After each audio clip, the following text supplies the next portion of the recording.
today we're over at the beautiful Fall River, and the headwaters are right here where it just comes bubbling up from springs out of the ground. Crystal clear water, but as we're hiking along, we wanted to give you guys some of our top spiritual book suggestions.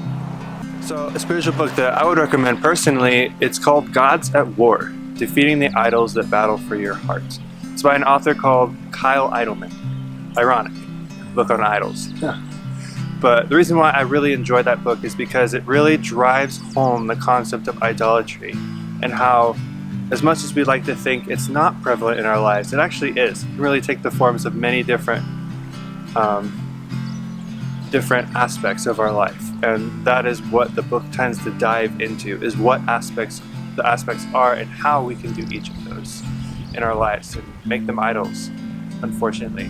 On the bright side, it also tells us how to combat it and dethrone them. So I recommend that book. It is amazing, completely changed my outlook on sin and just how we should handle it. A book I would recommend is called A Beautiful Outlaw by John Eldredge, and it's about experiencing the different personalities, the characteristics of Jesus, and getting to know him in a new way.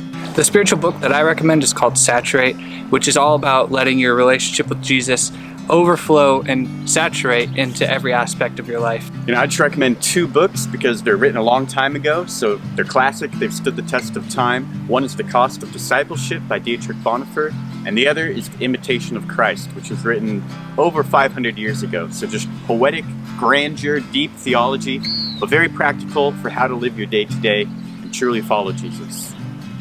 Another book I would really recommend is one of my favorites. It's called Anything by Jenny Allen, and it's about how being a disciple of Christ really asks anything of you. It's just a really good book if you want to be inspired to really live for Christ.